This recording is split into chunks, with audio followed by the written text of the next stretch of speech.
All right, I'm going to call this meeting of the Dummerston Selectboard to order. And our first order of business is to try to work through some of these minutes that we had. I'll make a motion that we approve the minutes of August 6th. Okay. I second that motion. All right. Any discussion? All right. All those in favor? All right. Aye. Okay.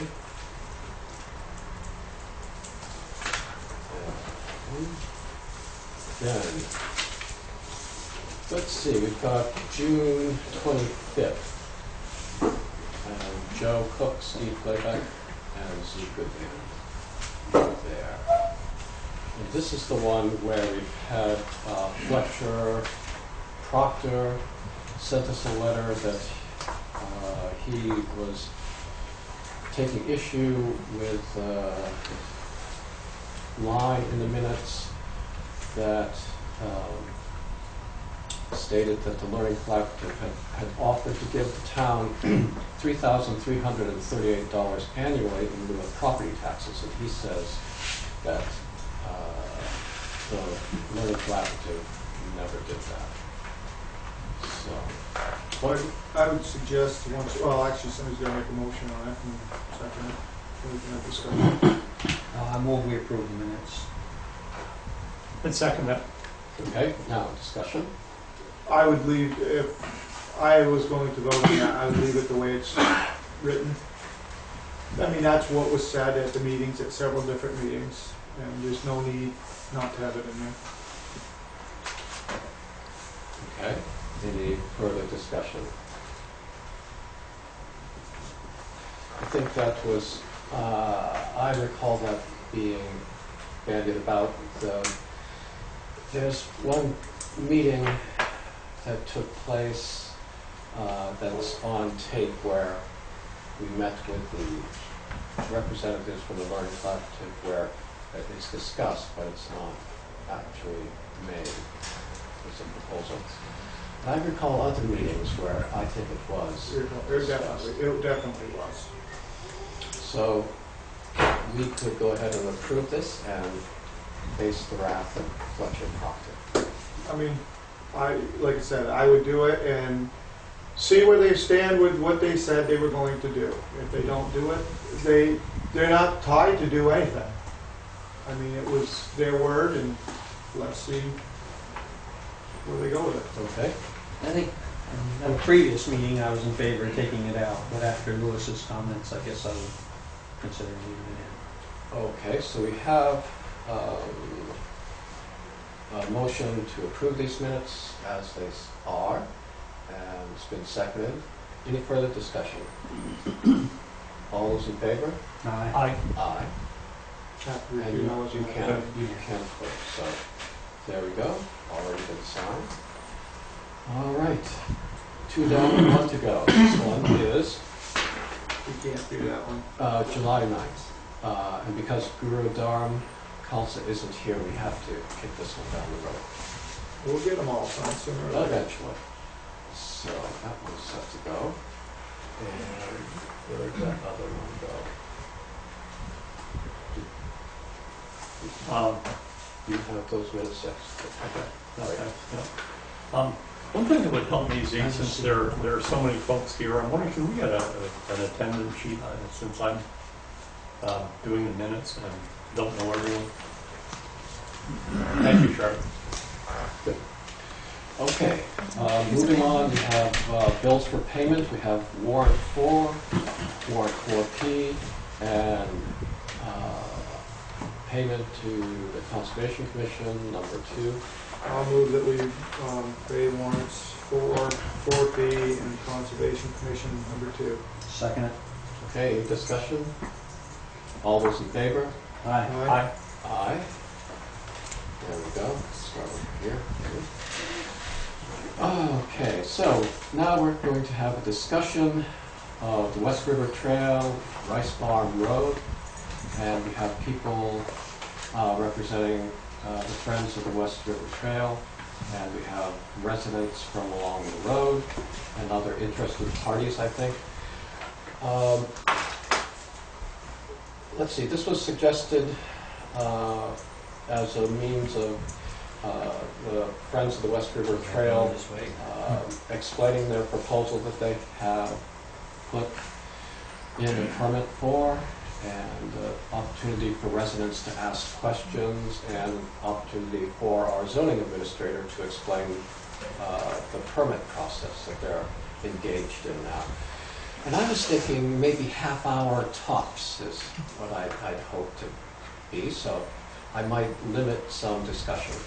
But I let the West River Trail representatives or representative go ahead and explain the letter that they sent to residents that explained what they wanted to do with the trail. Okay. Okay, and you are? My name is Jason Cooper, Okay. and I'm part of the steering committee for Friends of the West River Trail. All right. And to try and keep this in time frames, and since we've sent out the proposal with an explanation, I'll give a very brief overview and then leave it to people to ask questions of what their particular issues are. Sounds like a good plan. So our proposal is basically to start from where the trail is ending now at where it comes out to Rice Farm Road, and to continue the trail along the original railroad bed up to the Nature Conservancy parking lot.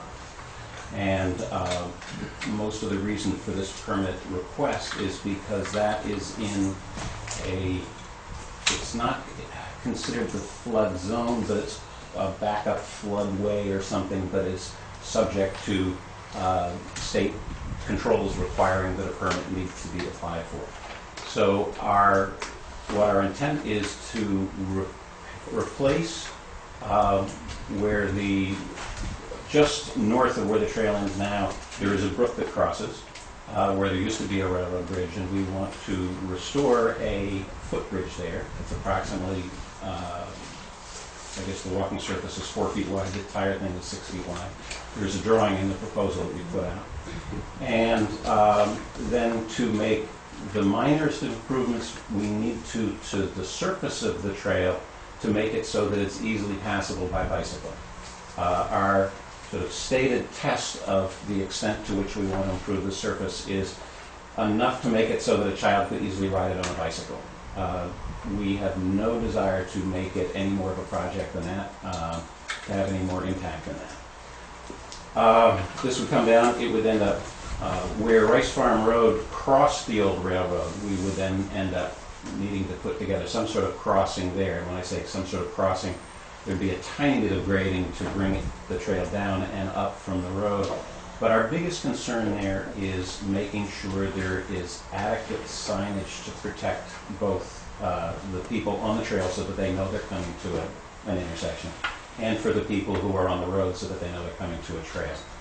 In our proposal, we have proposed that we would provide any signage that the town would require or prefer to keep it as safe as possible. Currently, the people who come up the trail come out onto the road, and they're traveling along Rice Farm Road and up to Quarry Road, and usually are continuing either up to the covered bridge or up to the quarry where they might be using the waterfront. So by our being able to get the trail onto the old railroad bed, our hope is that we will be making it much safer by having a separation of the people from the car traffic. From that point, continuing up to the Nature Conservancy parking lot, again with the minimal improvements to the surface, just so that we can get it so that it's rideable. And that is the section that is all part of this reserve floodway or whatever it is that requires this kind of permit. That covers the basics of what our intent is. Okay. I guess let me give you a little more background on that. In part of our process, we've been talking with the state botanist, Bob Bott. We have had him come down and walk this trail and go over it with us and educate us as to what we're working with and how to make sure that we're not having an adverse impact on any plants there. We have been talking with who's the gentleman from the Rivers and Streams? Todd and East. Todd Manise. We have applied to the state because we're crossing a waterway and it requires his involvement. So we have put a proposal, it's pretty much the same proposal, to him for that particular section. He has come out, he's looked at the site, he's asked us a lot of questions about our intent, and he has given us a verbal approval. One of the things he's happy about is part of what we're doing is removing the old abutment that has fallen into the stream, and he's concerned that that could be something that restricts flood in a flood situation or flood water, and by our making that improvement, it actually makes the whole area less prone to flooding because it will drain better. We've also talked to Joshua Carvajal, who is the state flood person, and he's come out and he's looked at the site, and we've talked about what our desire is there, and he has given us his verbal authorization, and everybody is sort of holding off before they give us written authorization, saying that we also have to have the town's involvement too, and make sure that we answer all your concerns as well. So that's why we're here, and that's the point at which you're up to. Okay. We could take some, if you're willing, some questions from other people. You know. Anyone have any questions for? Yes. And you are? Secret Pickering, 1088 Rice Farm Road. Your proposal would bisect my driveway so that I would have to, and I'm wondering what sort of measures would be taken. No one has contacted me other than the letter that I received at the end of June about your planned activity from the Friends group about that impact. If it were actually a railroad, I believe you would have to provide me with a lot of buffer and fencing because my deed allows me the right to farm. What if I had livestock there, for instance? How would that work exactly? When there's a strip 6 feet wide between Rice Farm Road and your right-of-way, which goes right under the power line, there's a convergence there. And my second question, which is both to you and the town, where your proposed crossing is the one blind spot or one kind of curve in that straightaway. And since Irene and the reopening of the Iron Bridge, traffic has increased exponentially there, both in volume and speed. Just this evening, prior to coming here, as I do twice a day, walk my dogs along that road, I encountered 15 cars. They were all speeding in various forms, and several of them gave me gestures about how dare I be in the road. So I think the larger issue in that constricted space between where your trail comes out on Rice Farm Road and where it veers off behind, hello Jean, just north of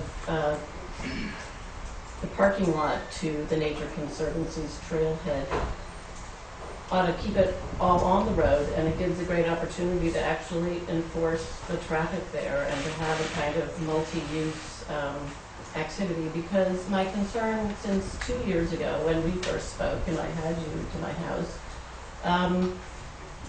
you're now talking about putting hard pack down on that surface. That's actually a superior road surface to what Rice Farm Road actually is. And my concern is that that amounts to a taking of a strip. You have the right of way, but you have the right to do whatever you want. And so that also begs the question about what sort of funding you're seeking for this and whether any federal funds are involved and might be driving the project. So that's a lot of points. Let's see how many of them I can remember. I have my letter, Martha, so I can do as well. So, just which one do I start with? So bisecting my driveway, how about? So, I don't believe anybody else is impacted quite the same way. Neither of the two other abutters' driveway is affected by that. It's well into their front yard, and yet for me, I've got to go down, stop. I don't know what sort of crossing. You don't mention anything about a sign in your letter or any kind of who has. I assume you have the right of way, and I don't. And then go another 6 feet and do the same thing at the road. I mean, that's not an impact to me. I think it is right there. Well, we certainly can accommodate any kind of signage that you would prefer, but certainly we would, because it crosses a place that has vehicle traffic, we would want to make sure that there was signage warning people so that it was not a hazard.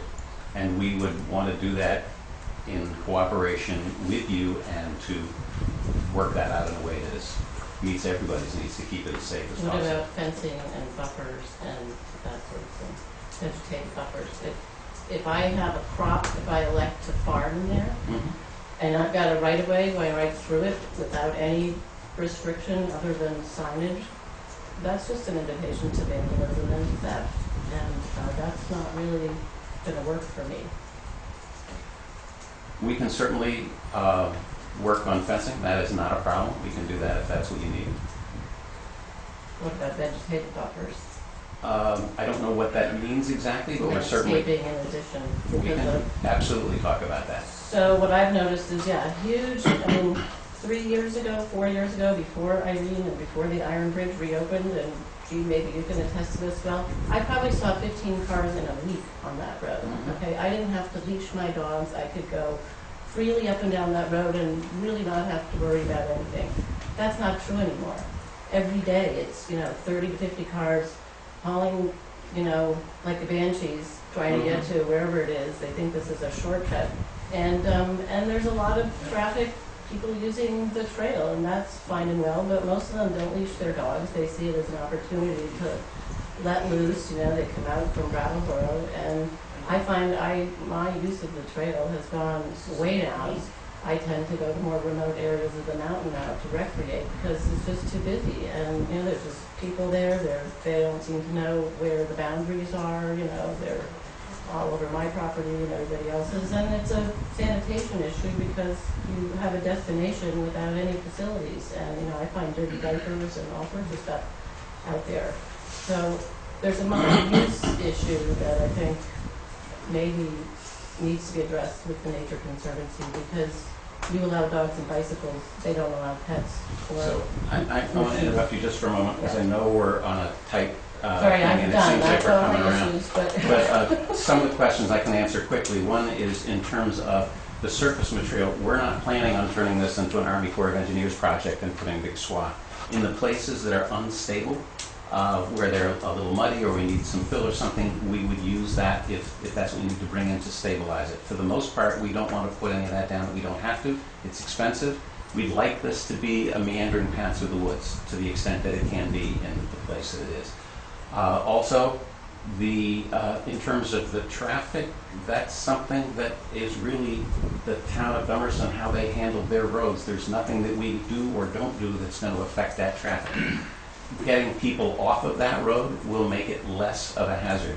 If you have that trail to walk on, you don't have to walk your dog on the trail. You can walk you don't have to walk on the road. You will be able to walk on the trail and keep your dog safer and keep yourself safer and not have to be next to those people. Yeah, except that everybody's defecating, all of the dogs are defecating on either side of my property instead of on either side of the road.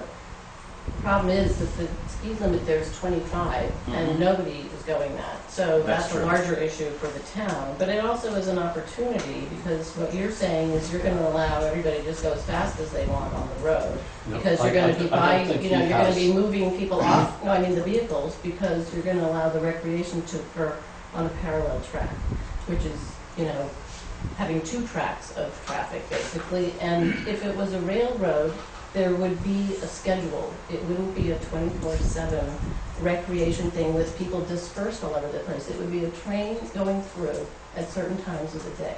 It's a very different use that you're proposing than the right-of-way that was granted by the previous owner back in 1940.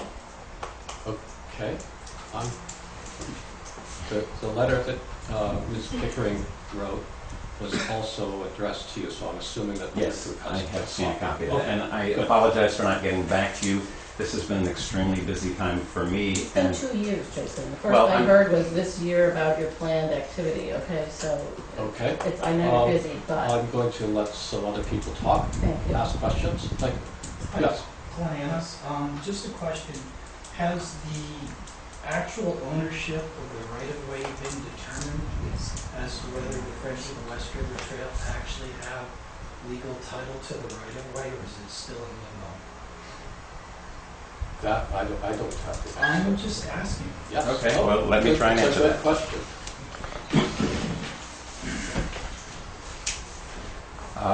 When we acquired title, we had the title searched, and this is a copy of the title search that was done.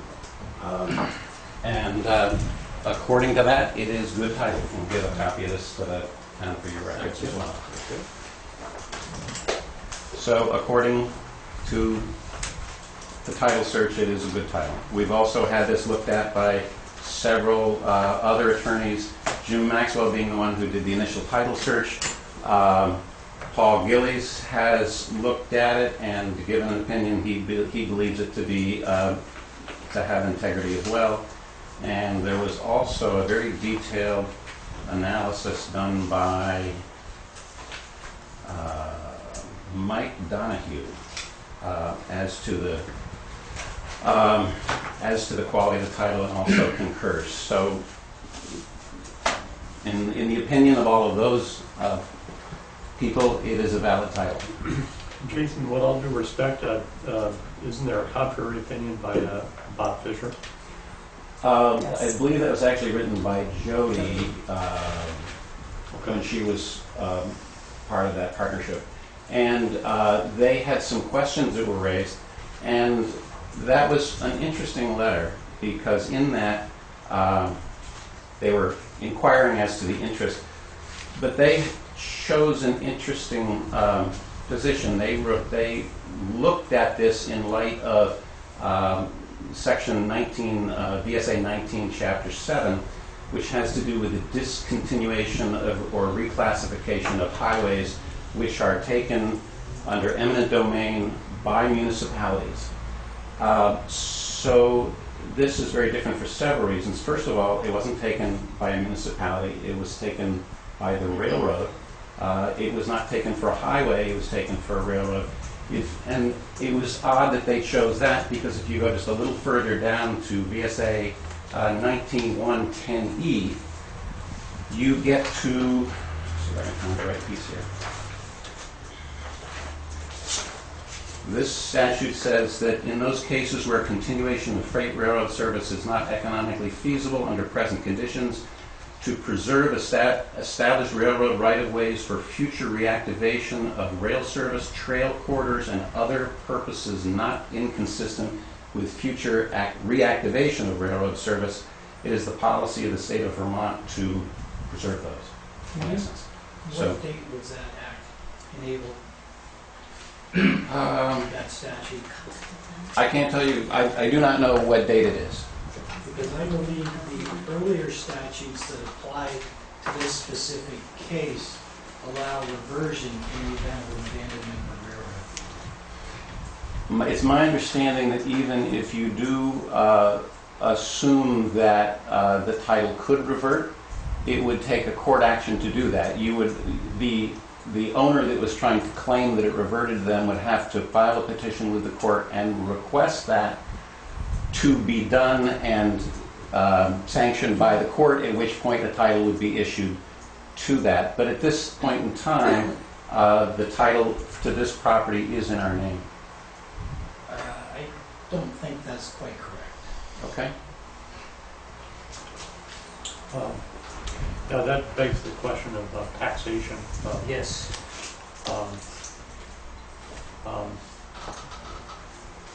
And I've said before, I will say again, I'm a supporter of the trip. I think that it's consistent with the town plan, and I think it's terrific.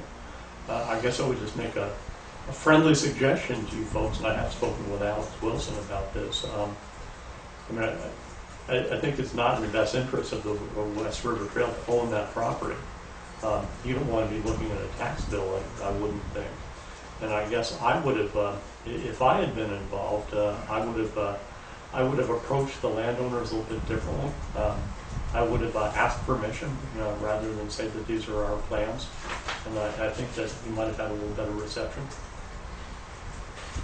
When this first happened, we acquired the title. We reached out to all the landowners. We sent them letters letting them know of our presence and the kind of direction we wanted to head, and we invited input.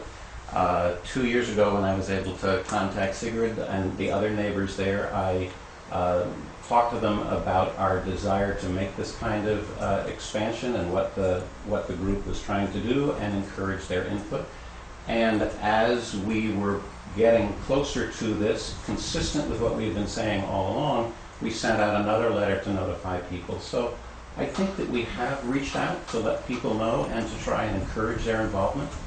I don't know what more we could do except for fill them in on the progress slow that it is that we're making and what our desire is. So it's my preference to work with people and to, I mean, we want to be a good neighbor. This is an incredible asset to the community. The users of this trail are primarily the citizens of Brattleboro and the citizens of Dummerston and those nearby. A trail like this is a great community asset. It improves property values, it improves community values, and it gets used by people of any income. We had somebody who asked us about access for their motorized wheelchair the other day, and we were able to give them feedback of what areas were accessible and weren't via that. But the idea that somebody can make use of that is just a great thing in our view. And Could I ask a question? Do you have information where that increases property value? Do you have that somewhere? yes, I do. Because I don't know if I was a landowner, I would think it would increase my property value having something go across my front driveway.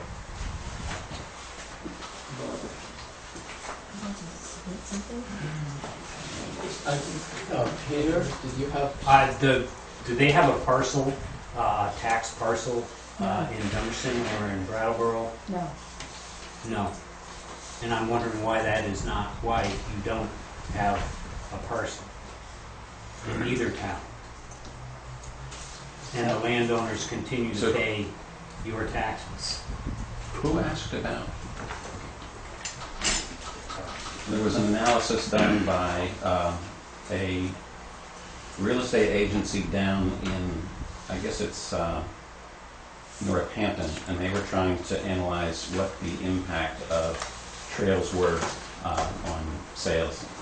Now, before I go into reading all this, is this properties that have the trails going through their property, or is this homes that are near the trails? Because a home near a trail, I could say, yes, your property value would be more, but in your case, going right across your front driveway and right through your front yard, I wouldn't think that would increase the property value. I mean, I would say somebody that's down the road that it doesn't go across their property, yeah, because they can go on her property and walk right across it. But do you see what I'm saying? I hear what you're saying. From what I have read from this study, if you go online, you can find write-ups by the National Association of Realtors, and they talk about people whose properties are on the trail. I don't know how to define that. And so the net result of everything I have seen is that it is a plus for the community, it's a plus for the homeowners that are anywhere near it. The other thing is that Sigrid's deed refers to the rights of the West River Railroad in her deed. So she was aware of that, or she should have been, because it's written into her deed. It's written into the survey of her property. Point of correction, it's written in, I have my deed actually right here, if you wouldn't mind. And it's not the West River Railway, it's the rights as they may be to the White River Granite Company today. And at the point in time where this deed was issued, those had been assigned or sold to the state, and so the railroad was already defunct and the tracks had been removed. Correct, and the property, that railroad property had been sold at that time to the quarry, and I believe your deed goes on to say to the quarry or their signs. Right, but a right-of-way is not title to the land, it's a right-of-way through it. And I wanted to submit to the town and to all of you, I don't know if you're familiar with the Valley Trail, but I think that this code of ethics really is a good one and maybe something to be considered. I just wanted to clarify something with you. I'm not saying what her deed says or anything. All I was asking was, you said the value of property. All I wanted to know is if there was information about that. I didn't, I I can't, didn't bring up the fact about her deed or anything like that, because that's something different, so. Well, I think clearly this body is not going to decide the ownership of the land. And, you know, the only way you're going to find out is if somebody mounts a challenge. And I think everybody's trying to avoid that. it would be nice. It's why we have tried to reach out to everyone and to see what their concerns are and to try and address them. I'd like to read just the paragraph concerning these rights and exactly what it says. It says, "The premises are conveyed subject to such rights of way and easements as may exist upon or across the premises of record or in fact, including but not limited to public utility easements, such rights, if any, as may be held by Vermont White Granite Quarries, Inc., or its successors, and the rights of the public in Town Highway 62. Okay, that's what I'm working from. When you came 2 years ago, you didn't come to talk to me about what you were doing. You came to inform me about your right-of-way and what your plans were. Talking with your agenda down to us as opposed to getting our support is very different. It's the difference between grassroots support, which Minuteman and, you know, this one in Northampton, Craig Della Pena is a known, you know, author and realtor and promoter of the rail trail. It's his little niche in the real estate market, so just be apprised of that. There's a lot of articles, both pro and con, about values, about services, about what rail trails do. You and I, both being from Metro West Boston, you in Lexington, me in Sudbury, know very well about the Minuteman Trail and the fact that the Alewife Red Line subway was stopped in Arlington because of the fear, stopped at Alewife, not going to Arlington because of the fear of the residents of being robbed by people coming from the inner city on the subway to that rail line, okay? They have their regrets about that now, but that actually happened, okay, back in the 70s and the 80s when it was all being contemplated. Do we have any other questions from people? Then I'm going to ask Charlotte, if you could just give us an update on the permit process that's being sought. Well, I was advised by the town attorney to have the residents sign, the taxpayers sign off on this permit. That the Do you want to just give our viewers in Townsend a little background here of the permit? the trail in this section on Rice Farm Road goes through the special flood hazard area. And in order to do any fill, grading, any changes at all to the surface of the road ground, they need to go through the Development Review Board to have a review for the special flood hazard. Then it also has to go to the state, which is why Joshua Caraval came down and talked to us. When the application, Jason said that they wanted to do this. I said it's in the flood area, you need to put an application in because it needs to be reviewed by the Development Review Board. I contacted the town attorney who advised me that the taxpayers, Friends of the West River Trail can put in the application, but that the taxpayers needed to sign off as property owners because as far as he was concerned, that's not settled yet. Our residents are paying the taxes on it. So right now the application is here. I was thinking the other day, I usually have 30 days to act on an application, but that's a complete application, and since I don't have the signatures or an agreement with the taxpayers, I don't consider it complete yet, so it's still sitting on the table. And that's where the process sits. Okay. If things were to move, it would then go to the DRB? Goes to the Development Review Board. They have 45 days to act on it. We also have to wait to hear from the state. I think they have 30 days to act on it. Well, if we don't hear anything, then it means that it's okay. They don't have to send us anything. I just send a copy of the application up to the special flood hazard people. And then they could start whatever they wanted to do 30 days after the decision was issued by the Development Review Board. Or if the Development Review Board denies their application, then they can appeal to the E-Court. Can I ask a question? Yes. Is there a parcel number on that application? No. Should there be a number, a parcel number? Technically? Technically, there is a space for a parcel number. Well, that's kind of a catch-22, isn't it? I mean, we're talking about I property. mean, it goes through several parcels, so there would be more than one parcel number. It doesn't have a parcel number. Well, okay, so there's no parcel number on there.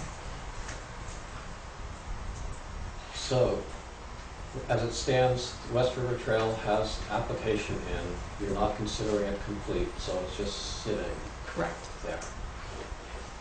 And so, anybody, any other questions? Or So we'll watch for the legal notice in the paper, I take it. Correct. Okay, thank you. Yes, it will be, if it gets to the hearing, it will be warned in the paper, in the legal notices, and in 3 other places in town. But the Yeah. the easiest way for this to get to a hearing is for the property owners to actually sign on and Right. add their names to the, or To their the parcel numbers to application. the application. Yeah. And how many property owners are there? There is, 3. no, there's Melvin Mayo, Sigrid, the Demirs, and Kimberly Martin, so 4. And what happens if not all of them sign the application? Well, I'm not going to send it forward. Okay. So I would deny the application, and then they can appeal my denial to the Development Review Board. So it doesn't necessarily stop with me. And at what point, what time frame, if they can't get the signatures, do you, does it stop just sitting on your desk and actually be denied? Well, honestly, I don't know. I think I would give it a reasonable. I've had it for almost 30 days. I think I would give it another 30 days. And I suppose that would be time when they could meet with residents and try to hash out a deal here. Correct. Yeah. Or not. So, if there aren't any other questions for Charlotte about this process? Okay, I guess thank you very much for taking all the time to come. Thank you. And thank you all for coming. Thank you.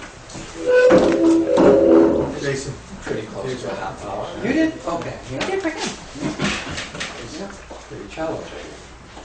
Did the sign-in sheet get somewhere? Oh, I never saw that one. I hope it gets It is. back. There We got it. goes your, Thank you. Oh, yeah. your yellow pad. Thank you, Lee, for keeping track of that.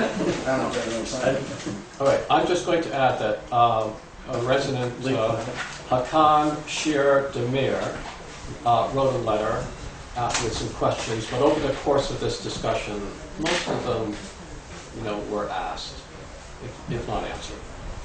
So, well, let's see. Now we go to recognition of visitors and public comments. If we have any? No? Moving on, then we go into. You want to wait, and you know why I'm Yes, here. yes, to the agenda, yeah. You are on the agenda, right? Yep. Yeah. Okay, favorite part of our show is our highway report. Foreman, Lee Kenyon. You're not going to talk about Speedy Way. All right. Okay, I don't have a whole lot on it, but I did bring up last meeting about having Renards take over the MSHA for the whole gravel pit, since they're calling it all one, and you have a person down there all the time. I don't think it's going to be a lot of paperwork. It's just a matter of getting it so when they do inspections and things, it's them. It just makes sense now. Take some of the liability off from us for the fines and things too. Right, and then they go directly to them, and we aren't like the middle person. Yep, you're not trying to. Yeah. Even though for our side, we'll definitely be helping them, you know, berms and all that stuff. Right. We're still gonna do all that. It's just pretty much a paperwork thing. But I just wanted to make sure that was still all set. Lori put on the blasting plan. I didn't actually look at it. Okay. Right, Right, it was just- over there. Right, we had one on file from, what's it, Thomas, Thomas, yeah. and this is the one from Key, who's actually done the blasting, doing the blasting. So,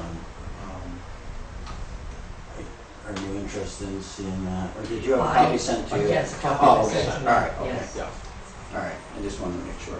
And I do want to make a comment about the MSHA too. Okay, okay. So, is MSHA like OSHA, it protects employees? How does that, Yes, it's the same as OSHA, except it's for mines.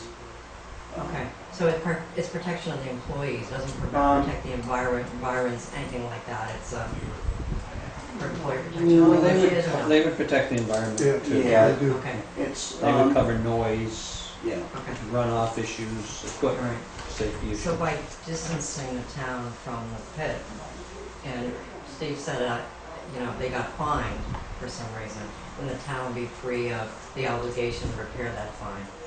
Right, and that's our agreement anyways. Like if we have 3 loaders down there, if it's our loader that the backup alarm doesn't work on it, Okay. we would be responsible for that fine. Okay. Do they do periodic checks there? Or do they do?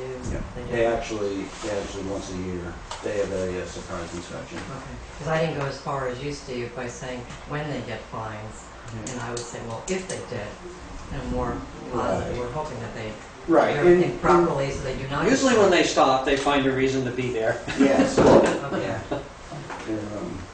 Lee, can I ask, what is MSHA? That's the MSHA. It's health or mine safety health Okay. something. Association. Association, yeah, that sounds good. There you go. Administration. Yes, yeah, I get it it. is, Yeah, leave it the is, law. when MSHA is doing the mine, it takes OSHA out of the mine, so it's either one or the other. Okay. And where MSHA, they are required to check every mine once a year, Okay. so we get checked.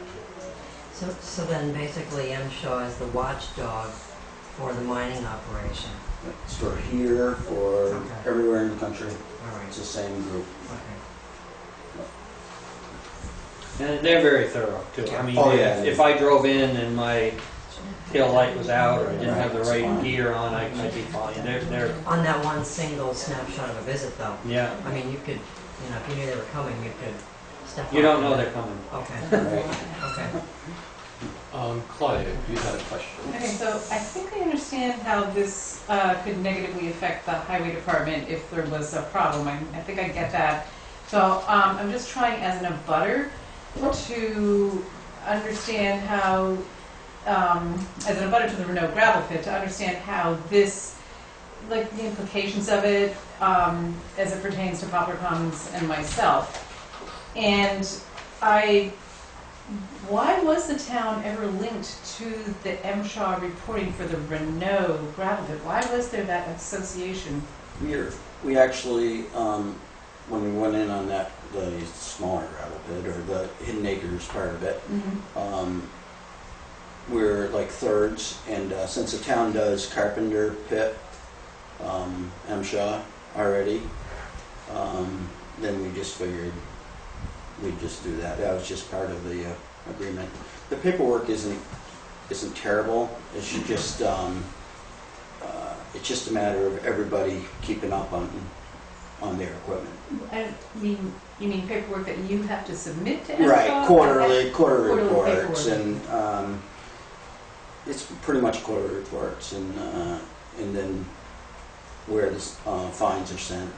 And so since, don't mean to put words in your mouth, but since it's Renault's, like, the Carpenter Pit, that's a town's pit, nobody else is pulling gravel out of there. Just right, town Sam? of Putney. Just, right, Putney and Dummerston. And so, see, Dummerston is actually the name on that one too.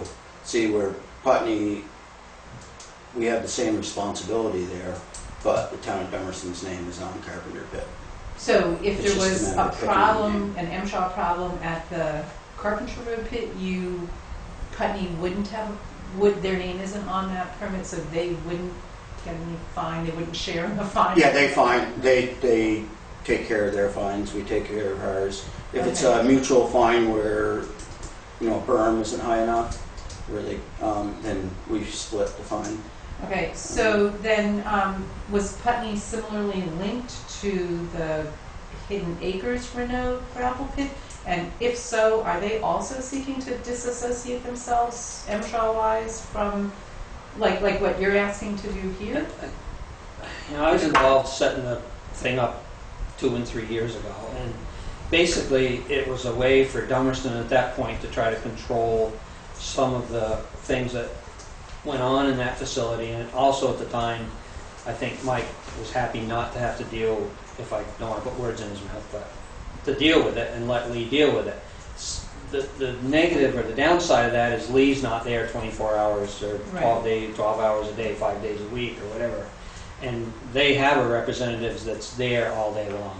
So if a truck comes into the yard that isn't up to specs, or if there's a guard missing off a machine, or whatever, if somebody's operating incorrectly, they have somebody right there that can address it. Where Lee might go in there. Right, I get that part. So it's probably a better control that they're responsible rather than us. So, And I think you're missing one thing. Dummerston and Putney are not disassociating themselves with MSHA. They still have to follow with all Yeah. the rules of that. but And if related there to was this pit, What's that? just related to this pit. No, we still have to follow. We're going to do the same thing. We just aren't going to fill in the quarter Right. reports. So it's just, Renault's are gonna fill in the Right, paperwork. Renault's going to fill in the paperwork, the fines will go to Renault, and Renault will say, okay, Dummerston, it was your backhoe that the beeper was off, so this is your Yeah. fine. Yeah. Putney, this is your fine. So they're not disassociating themselves at all. They can't, because they're part of the pit. Because We're they have private. vehicles in there and Right. people in there. Anybody that goes into that pit is under, MSHA has control over. Steve could drive one of his trucks down there, he has a taillight out, he's going to get, It's fine. cash. right. So then that's the other, then that maybe answers the question I was gonna ask, because if Renault's filing the reports and just say it's not Dummerston or Putney's vehicles or personnel that are involved in an infraction of the law, or the safety code, then if Renault's, anyone who's working for him, like the blasting company or whatever, if there are problems and there's a non-compliance report issued, does the town get a copy, or do Putney and Dummerston get copies of that? Like, is there any kind of sort of like I don't know, I guess it's like a level of accountability, like, can they get lots of, do lots of bad things and get lots of fines and we don't know about it? We would not get a report if they were in charge of the paperwork. Okay, would so not. that is just, so somehow, for And me as a butter, a little bit concerning. Yeah, well, it's like Basin was in there doing some crushing. If they get a fine, they actually have to register to go into the gravel pit. So they control their own MSHA. Basin would. The blasting company is the same way. So we don't see all the fines that Right, so- happen in a gravel pit. Or even reports on that. So if inappropriate activity was happening, There's a fine, Down there. there's a fine there's to a it. fine, but But none of it- us would know it. But the thing is Renault, Town of Dummerston, Town of Putney, you don't want to be paying fines. So you're not going to be having a lot of them, because they're not like a small fine. They're big fines. So More than $5. yeah, you pay for it. So it's not like they're going to be doing stuff bad all the time, because it costs them too much money and they're in business. And actually, your record is part of your fine history too. I mean, if you are continually doing things improper, you're going to get whacked a whole lot more than if I went in once with a tail light out. If I successively was caught, you're going to pay enough penalties so that you don't want to violate the rules. So just so I'm clear, there's somebody. And they can shut the pit right down, right, Leah? They would have the authority to say. They make you fix it and come back. Right, so there's somebody in the pit daily, maybe it's Dwayne or somebody else, who's kind of keeping their eye open for this kind of stuff. On a random basis, a representative from MSHA shows up, makes a spot check, may or may not find anything, and it's kind of out of the pit person's control whether on that day somebody shows up with a burnt out tail light or that, but it still reflects poorly on the pit. Yes, nobody wants the fines. I mean, it's a ongoing record, so they can tell. If you don't, like Steve's taillight, if Steve shows up the second time with another taillight out, his fine just doubled. But he would only, that would only, like, it's the pit guy isn't going to fine you. But because it's going to reflect on the pit, they'll tell you, if you're don't have a backup beeper, you're not up, don't come in the pit. This happens. I go into a lot of pits, and this happens in all the pits. If you're not, most of them say stay in the truck. Yeah. That's why it's there. Stay in the truck. Seat belts. Even though there's state law in the gravel pit, the fine is a lot more. Just different things like that. So are the MSHA records available for public? Oh yeah, I think so. I would think they would. I think so. I just might like to keep tabs on that to just see if for our training we do fatalities. Yeah, MSHA fatalities, and we look them up, and it goes over how people. It's not something you want to be fined for. It's not a gold star on your record. You want to keep a clean record. And so the minutes from last month recorded that you stated that the MSHA inspection at the pit went fine? For Carpenter Pit? For the Carpenter Pit? Yes. Not the Renault Pit. Well, they did have a very few. A beeper on their, a backup alarm worked in the morning, didn't work when the MSHA on their bulldozer. That's darn. Right, exactly. That's the typical type of thing. What happens? I can't remember exactly what the other. So the Carpenter Pit was clean. The Renault Pit had a couple of little things going on. Oh, they needed to do a hearing conservation plan because the noise was too loud on the bulldozer for the operator. But the town's already doing a hearing conservation plan, so.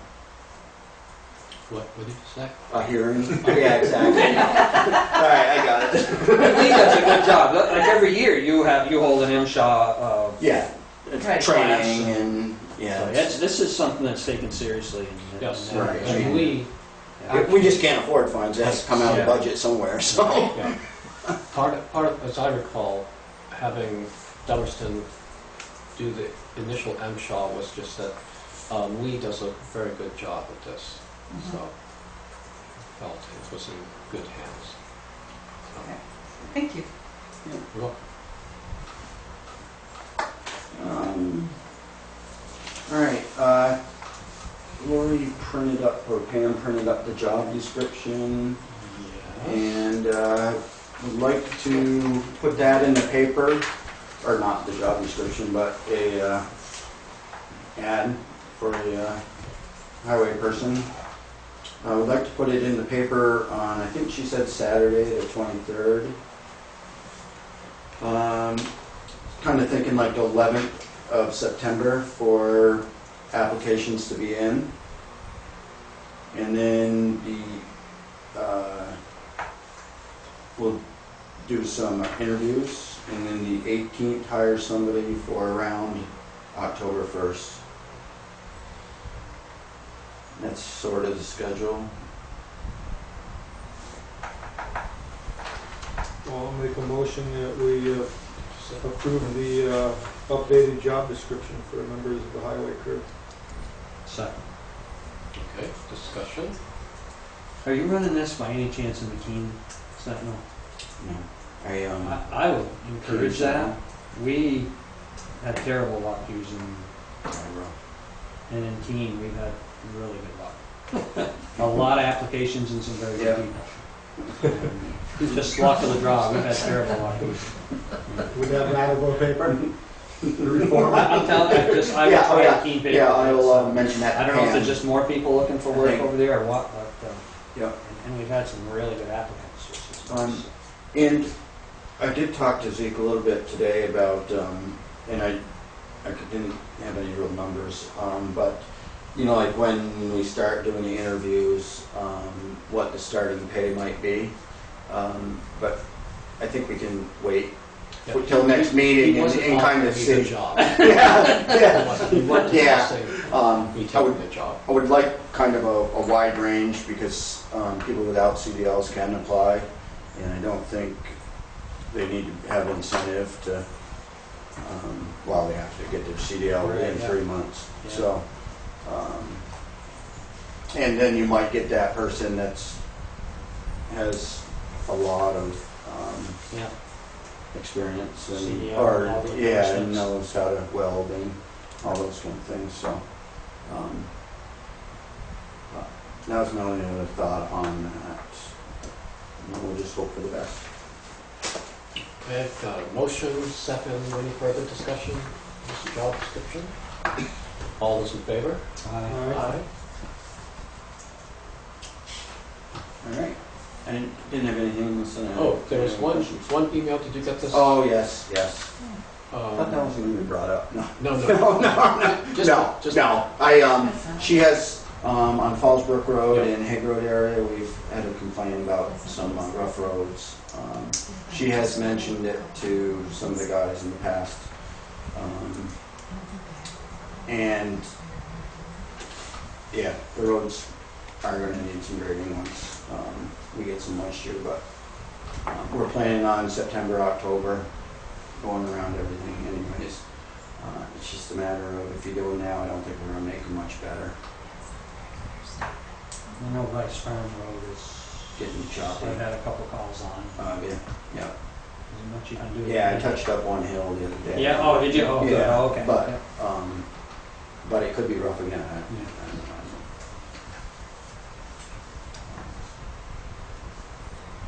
Other than that, oops. Yeah. Can I ask you, Yeah. can anything be done to the sand and gravel that keeps on migrating from the end of Carpenter Road onto the Apron. paved apron? Because I don't travel north on the dirt road, Carpenter Road. I come up on Route 5 and then hook in to Carpenter Road to access where I live. And that's very slippery. It's like ball bearings when I hook in there. And I just don't know if that can, I know it happens every time it rains, it washes back down, but it seems to be particularly bad right now. Okay. So Yeah. I hesitate Sometimes to we go can out scrape there. it down with the backhoe, Yeah. and then probably just a broom is the best thing. Okay. But I hesitate to go out there myself because I'm a Oh, short yeah, person it's- and with cars coming in, I really don't want to be a fatality. yeah, it's crazy out there. So. Any other questions for Lee? Any other gravel pit questions, anything? There was a gravel pit report listed underneath his presentation for Energy. Let's see, That's update, why I left work and came flying over here. that's update on the Renault gravel pit blasting plan. That was just, I guess, Lori's way of just putting that we have this new blasting plan, Okay. you know, in Is the there file. anything on the monitoring or all the other issues There's that we nothing, the spoke only of? issue that I've been working with, I'm waiting for this meeting with Alan McBain and Renault, or Dave, Dwight Fletcher.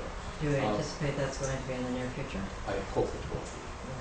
I'm just waiting for the call. I turn my phone off for these meetings, but other than that, I've got it on all the time.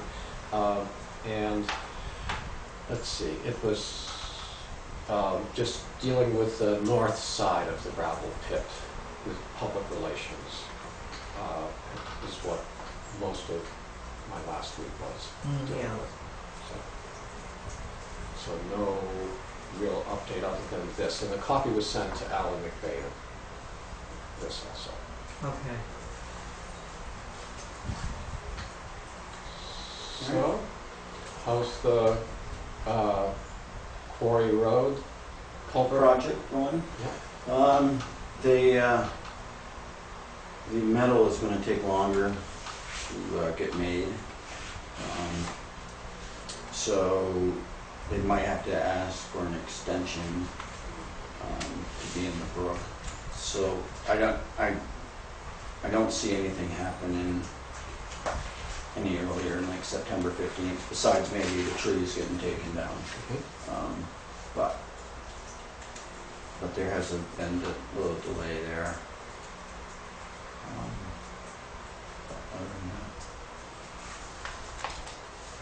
Okay. And Middle Road looks nice. yeah, it's coming out good. Very nice. Do you want to stick around for Okay. letter from the Conservation Commission? All right, that's in Can be, here.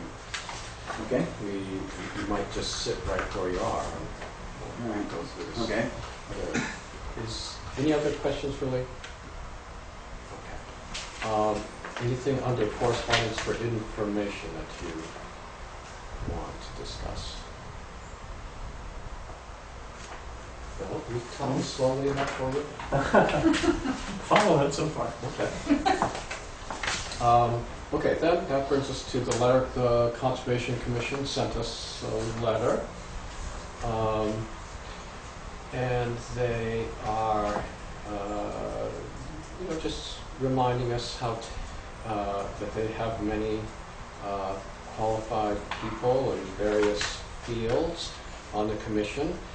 And they've advised many people and they are hoping that the select board will take notice of this and maybe I guess they'd like to be included in some when projects are initiated. But they don't want to be called for every curb cut. So, Yes. but,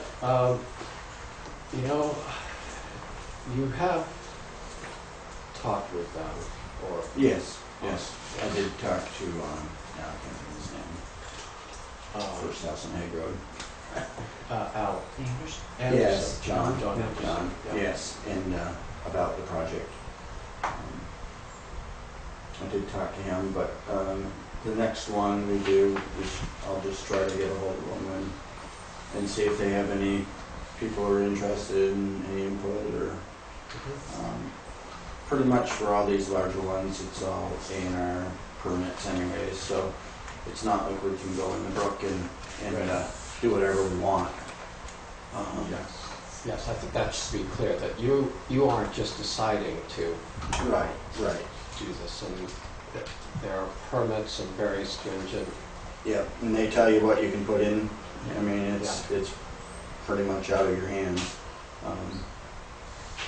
So on projects, the Agency of Natural Resources, and for down on Quarry Road, Corps of Engineers. Yeah, they're gonna need a permit also for there. Yeah. So the state tends to get involved as a big project. Yeah. But, I mean, I don't mind other people looking at it and giving thoughts. It's just a matter of what the state would like to do. Sometimes we don't have much choice in it. Right. So it might be good if they sometime just met with you and let you know what they think they could help you with. I'll get a copy from Maria. I don't even know who's in charge of that real. You know, she talked Mary Ellen. Mary Ellen Okay. Copeland. Yep. Yeah, okay. Any other thoughts on that?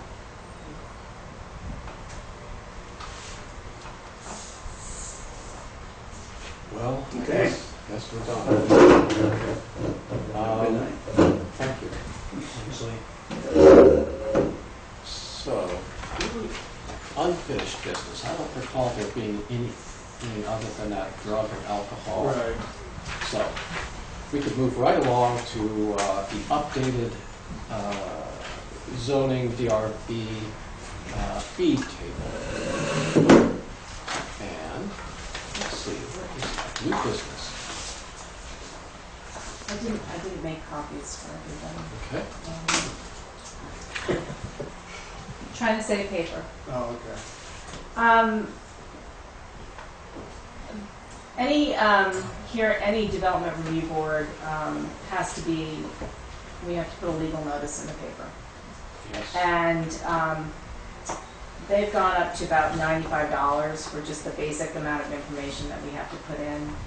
We've had, in the past 2 years, we've tended to have several meetings, several hearings at one meeting, so, 2 people really carried the brunt of the legal fee, but it's gotten so that we pretty much only have one hearing at a meeting. So I proposed, and I'm also now mailing all the abutter notices. right. So I just clicked around on Town View and sort of took an average of what, the average parcel has for abutters, and it's about 10. So it costs us about $7 to mail off the abutting notices. So, to cover the legal notice and the postage, I put it up to $100. I changed some of the categories because, there used to be one for signs, but signs actually require a site plan review, so there's no point in having an independent sign when it doesn't cover what. Site plan reviews don't require a legal notice in the paper. So, I don't know why it was set at 50 to begin with. I just took it from there. And I sort of estimated that a planned unit development would probably have many more abutters, and the longer the legal notice gets, the more expensive it is. It's by words. So I sort of tried to figure out. So I hate to put it up 25%. It seems like a lot, but Probably haven't raised it for a lot of years. I don't think we have, and we really do need to cover the legal notices. Yep. And they go up every time I send one in. They've gone up. So. Who's that, was the Brattleboro reformer? I I was just wondering. saying. Yeah, I'll move that we change these to the proposed rates at Charlotte. $100 for variance, $100 for right away, $100 for appeal, $60 for the site plan, and $130 for PUD. I'd second that. Okay, any discussion? All those in favor? Aye. Aye. Thank you very much. Thank you very much. Well, let's see. Do we have any other business, burning issues that we need to deal with? There's certainly nothing on our agenda. We've had to have ready 48 hours in advance. No, but we could have put it at the beginning. It's We too could late. have. We could have just added anything there. Well, then I think motion to adjourn. Move to adjourn. I'd second that. All in favor? Aye. Aye.